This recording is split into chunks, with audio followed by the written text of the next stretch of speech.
جب ابو ذر خدمت اقدس میں پہنچے تو پیاس سے بے حال ہو رہے تھے۔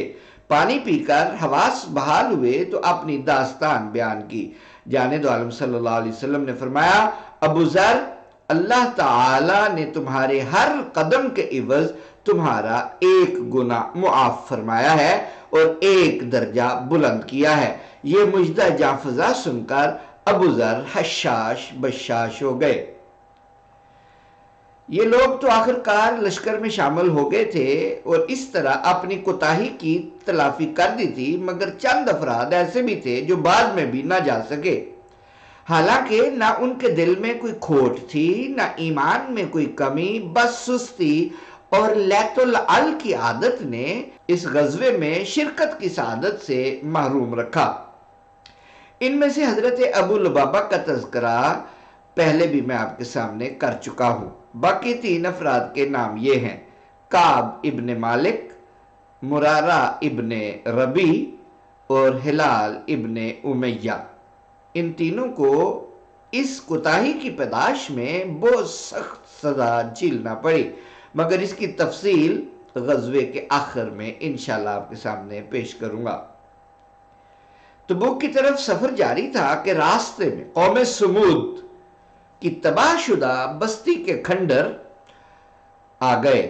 یہ قوم بہت ترقی یافتہ تھی، خصوصاً تعمیر اور سنگ تراشی میں ان کو غیر معمولی مہارت حاصل تھی۔ پہاڑوں کو کاٹ کر ان کے اندر رہائش گاہیں تیار کرنا، پرشکو یادگاریں بنانا اور پتھروں کی خوبصورت عمارتیں تعمیر کرنا ان لوگوں کا پسندیدہ مشغلہ تھا۔ ان کی سلطنت کے پایہ تخت کا نام ہجر تھا۔ اس زمانے کی دیگر اقوام کی طرح یہ قوم بھی کفر و شرک میں مبتلا تھی، چنانچہ ان کی ہدایت کے لیے اللہ تعالیٰ نے حضرت صالح علیہ السلام کو نبوت عطا فرمائی۔ حضرت صالح علیہ السلام نے ان کو توحید کی دعوت دی اور شرک و بت پرستی سے منع کرنے کی کوشش کی، مگر انہوں نے حضرت صالح کی باتوں پر کان نہ دھرا، الٹا ان کا تمسخر اڑایا اور کہا کہ اگر تو واقعی اللہ کا پیغمبر ہے تو کوئی نشانی دکھا۔ حضرت صالح علیہ السلام نے ایک اونٹنی کے بارے میں کہا کہ یہ اللہ کی اونٹنی ہے، یہی تمہارے لیے نشانی ہے، اسے کھلے عام پھرنے دو اور جہاں سے اس کا جی چاہے چرنے دو۔ علاوہ ازیں جس کنویں سے تم پانی حاصل کرتے ہو اس کو ایک دن تم استعمال کیا کرو اور ایک دن صرف یہ اونٹنی اس سے پانی پیا کرے گی، اور یاد رکھو کہ اس اونٹنی کو کسی قسم کی تکلیف نہ پہنچے۔ اگر تم نے اس کو نقصان پہنچانے کی کوشش کی تو ہلاک ہو جاؤ گے۔ مگر سمود نے حضرت صالح علیہ السلام کی اس بات کو سنجیدگی سے نہ لیا اور جوش عداوت میں اونٹنی کو ہی مار ڈالا۔ اس وقت عذاب الہی نے ان کو آن دبوچا۔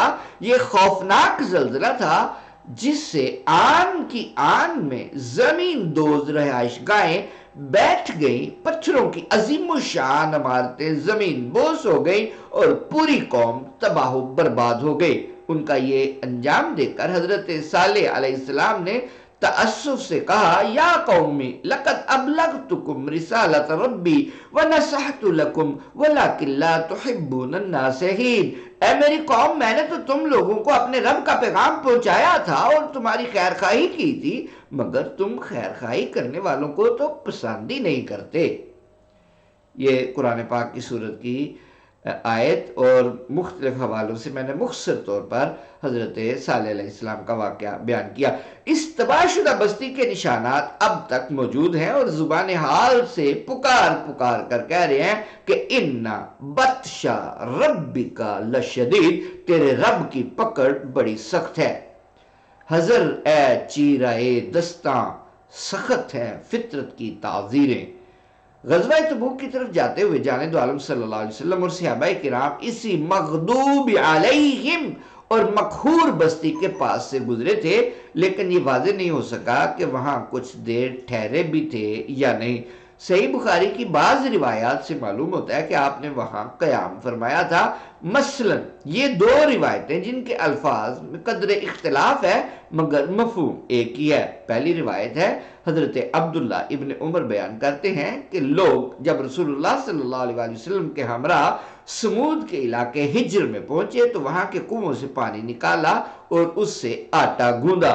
رسول اللہ صلی اللہ علیہ وسلم نے حکم دیا کہ وہاں سے جتنا بھی پانی نکالا گیا ہے اسے ڈول دیا جائے اور اس سے جو آٹا گوندا گیا ہے وہ اونٹوں کو کھلا دیا جائے۔ دوسری روایت ہے، حضرت عبداللہ ابن عمر روایت کرتے ہیں کہ رسول اللہ صلی اللہ علیہ وسلم غزوہ تبوک کے لیے جاتے ہوئے ہجر میں اترے تو لوگوں کو حکم دیا کہ یہاں کے کنویں سے پانی نہ پیئیں، نہ پینے کے لیے نکال کر رکھیں۔ لوگوں نے عرض کی کہ ہم تو پانی نکال چکے ہیں اور اس سے آٹا بھی گوندھ چکے ہیں۔ رسول اللہ صلی اللہ علیہ وسلم نے ان کو حکم دیا کہ آٹا پھینک دیں اور پانی ڈول دیں۔ بخاری جلد اول ہے اور کتاب الانبیاء باب قول للہ عز وجل وَإِلَى سَمُودَ أَخَاهُمْ صَالِحًا صفحہ 478۔ واضح ہے کہ برتن سے سیال چیز گرانے کو پنجابی میں ڈولنا کہتے ہیں، چونکہ اردو میں اس کا صحیح متبادل لفظ موجود نہیں ہے۔ میں گرا دو بھی کہہ سکتا تھا لیکن وہ ایگزیکٹلی ڈولنے کے مفہوم میں نہیں آتا، اس لیے مجبوراً سمجھانے کے لیے، مفہوم کو واضح کرنے کے لیے مجھے یہاں پنجابی کا سہارا لینا پڑا۔ ان ہر دو روایات سے معلوم ہوتا ہے کہ جانب عالم صلی اللہ علیہ وسلم نے وہاں کم از کم اتنا قیام ضرور فرمایا تھا کہ لوگوں نے کنویں سے پانی نکال کر برتنوں میں بھرا تھا اور اس سے آٹا بھی گوندھ لیا تھا۔ مگر صحیح بخاری کی دوسری روایت سے معلوم ہوتا ہے کہ ٹھہرنا تو درکنار، آپ نے وہاں ایک لمحے کے لیے رکنا بھی گوارا نہیں کیا تھا، بلکہ انتہائی تیزی سے اس مغضوب علیہم خطے کو عبور کیا تھا۔ مثلا یہ ایک روایت ہے، حضرت عبداللہ ابن عمر راوی ہیں کہ جب نبی پاک صلی اللہ علیہ وسلم ہجر سے گزرے تو فرمایا ان لوگوں کے گھروں میں مت داخل ہونا جنہوں نے اپنی جانوں پر ظلم کیا تھا، مگر روتے ہوئے کہیں تمہیں بھی وہ عذاب نہ آن پہنچے جو انہیں پہنچا تھا۔ پھر آپ نے اپنا سر ڈھانپ لیا اور تیز رفتاری کے ساتھ اور رفتار تیز کر دی یہاں تک کہ اس وادی سے گزر گئے۔ یہ بخاری جلد 2 کتاب المغازی باب نزول النبی صلی اللہ علیہ وسلم الحجرہ صفحہ 637 پر ہے۔ اس باب میں اس مفہوم کی مزید روایات بھی موجود ہیں اور یہ روایت پہلے بیان کی گئی دو روایتوں سے واضح طور پر متعارض نظر آتی ہے۔ تعجب کی بات یہ ہے کہ ان متعارض روایات کے راوی ایک ہی ہیں، یعنی عبداللہ ابن عمر۔ صحیح مسلم کی روایات میں بھی اسی طرح کا تعارض پایا جاتا ہے۔ شارحین حدیث اس اختلاف کو دفع کرنے کے لیے کوئی اطمینان بخش حل نہیں پیش کر سکے، اس لیے میرا ذہن ابھی تک الجھا ہوا ہے۔ لعل اللہ یحدث بعد ذلک امرا، ہو سکتا ہے کوئی آدمی صاحب علم رہنمائی کر دے تو میں بھی ان کا ممنون ہوں گا۔ تبوک کی طرف سفر جاری تھا کہ راستے میں قوم سمود کی تباہ شدہ بستی کے کھنڈر آئے۔ تھوڑا آگے بڑھے تو ایک کنواں آیا۔ جانب عالم صلی اللہ علیہ وسلم نے فرمایا یہی وہ کنواں ہے جس سے حضرت صالح علیہ السلام کی اونٹنی پانی پیا کرتی تھی، اس راستے سے آیا کرتی تھی اور اس راستے سے واپس جایا کرتی تھی، تم بھی چاہو تو اس کنویں سے پانی پی سکتے ہو۔ اب یہ پھر حیرت انگیز بات ہے کہ کس راستے سے اونٹنی آتی تھی، کس راستے سے جاتی تھی، یہ رسول اللہ صلی اللہ علیہ وسلم کو معلوم تھا۔ سبحان اللہ۔ حضرت صالح علیہ السلام کی اونٹنی کے بارے میں کہا جاتا ہے کہ ایک چٹان سے بطور معجزہ برآمد ہوئی تھی۔ اگرچہ قرآن کریم میں اس بات کا کوئی ذکر نہیں، لیکن مورخین نے ناقۃ النبی کا نقش قدم آج بھی اس جگہ جزیرہ نمائے سینا میں دیکھا ہے اور یہ آج بھی زیارت گاہ خلائق ہے۔ ہوا یہ کہ سفر کے دوران ایک دفعہ پانی ختم ہو گیا۔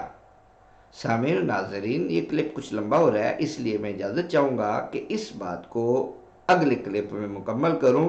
اگر ابھی تک ہمارے سلسلہ سیرت النبی صلی اللہ علیہ وآلہ وسلم کے کارواں میں آپ شریک نہیں ہوئے، آپ سے گزارش ہے سبسکرائب کیجئے اور بیل آئیکن کو پریس کیجئے۔ Stay tuned. السلام علیکم ورحمۃ اللہ وبرکاتہ۔